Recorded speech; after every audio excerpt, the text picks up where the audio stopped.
সাগর এবং পাহাড়ের মিতালি দেখতে অনেক সুন্দর, কিন্তু সবসময় সব কিছুতে কি মিতালি হয়? হয় না। হাথুরু সিংহে এবং রাসেল ডমিঙ্গো, তাদের দুজনের মধ্যে কখনো মিতালি হবে এটা আপনার মনে হয়? এই প্রসঙ্গটা অপ্রাসঙ্গিকভাবে কেন আনলাম? কারণ আছে।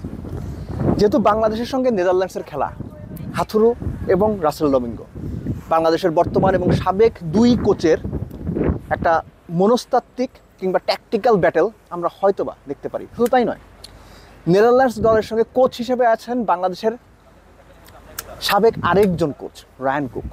তো সব মিলে ব্যাপারটা অনেকটা এরকম যে সাগর পাহাড়ের মিতালির বদলে উল্টো দিকে নিজেদের লড়াই। এই লড়াইটা অভিজ্ঞতার, লড়াইটা দেখিয়ে দেওয়ার, লড়াইটা একজনের সঙ্গে অন্যজনের ক্লাসের। এই যে জায়গাটা দেখছেন, এই জায়গাটা সেন্ট ভিনসেন্ট অ্যান্ড গ্রেনাডিয়ার্সের আর্নসভেল স্টেডিয়ামের একটা পার্টিকুলার জায়গা, যেখানে আমাদের অন্যান্য গণমাধ্যম কর্মীরাও আছেন।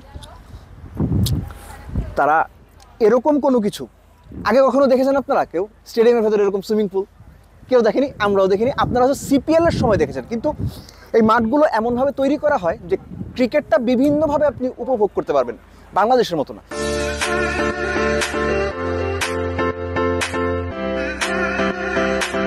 আর এই উপভোগটা সবচেয়ে বেশি উপভোগ্য হয়ে যাবে যখন আপনি মাঠের ক্রিকেটটার সঙ্গে আশপাশের অন্যান্য সব কিছু যোগ করে নিতে পারবেন। যে প্রসঙ্গটাতে ছিলাম হাথুরু সিংহে এবং রাসেল ডমিঙ্গো।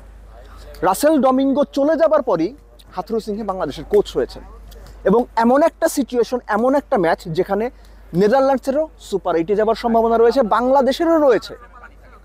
সেখানে রাসেল ডমিঙ্গো কি চাইবেন না বাংলাদেশ ক্রিকেট বোর্ডকে, হাথুরু সিংহে নাকা, বাংলাদেশ ক্রিকেট বোর্ডকে দেখিয়ে দিতে যে আমি যোগ্য? অথবা হাথুরু সিংহের ব্যাক অফ দ্য মাইন্ড সেটা কি কাজ করবে যে হাথুরু সিংহে আমি আমার আগে রাসেল ডমিঙ্গো কোচ ছিল, তার বিপক্ষে আমার লড়াই আমাকেও দেখিয়ে দিতে হবে। এই যে দুই কোচের মধ্যে বা একজন কনসালটেন্ট আর একজন কোচের সঙ্গে যে মনস্তাত্ত্বিক লড়াইটা, অধিকার লড়াইটা, কিংবা বাংলাদেশ টিমের সাবেক কোচ রায়ান কুকের সঙ্গে বর্তমান যে কোচের লড়াইটা, অদেখা লড়াইটা, এগুলো ম্যাচ সিচুয়েশনে অনেক বড় রোল প্লে করবে। কেন বড় রোল প্লে করবে? রাসেল ডমিঙ্গো, রায়ান কুক দুজনই বাংলাদেশ দল সম্পর্কে খুব ভালো জানেন, কেননা যে ক্রিকেটাররা খেলছেন সেই ক্রিকেটারদের নিয়েই তারা বাংলাদেশ ক্রিকেটটাকে এগিয়ে নিয়ে যাওয়ার চেষ্টা করেছিলেন। কিছু ক্ষেত্রে সফল হয়েছেন, কিছু ক্ষেত্রে হননি, সেটা অন্য প্রসঙ্গ। কিন্তু এই যে জানাশোনা ক্রিকেটারদের এগেনস্টে প্ল্যান সাজানো, জানাশোনা ক্রিকেটারদের এগেনস্টে বিগ ম্যাচে নিজেদেরকে এক্সপ্লোর করা, নেদারল্যান্ডসের পক্ষে সেটা সম্ভব। তাদের প্লেয়ারদের অ্যাবিলিটি, কোয়ালিটির কারণেই সম্ভব। টি-20 তারা যেভাবে খেলেন সেই কারণে সম্ভব। আরও বেশি সম্ভব যখন আপনি জানবেন যে তাদের দুই কোচ, একজন কনসালটেন্ট এবং একজন কোচ, আগে বাংলাদেশে সরাসরি কাজ করে গেছেন। এজন্য আমি শুরুতে বলছিলাম যে হাথুরু সিংহে এবং রাসেল ডমিঙ্গো দুজনের এই ট্যাকটিক্যাল ব্যাটেলটা বাংলাদেশ নেদারল্যান্ডস ম্যাচে একটা বড় ফ্যাক্টর হয়ে উঠতে পারে। আর্নসভেল থেকে দেব চৌধুরী, অলরাউন্ডার, ওয়েস্ট ইন্ডিজ।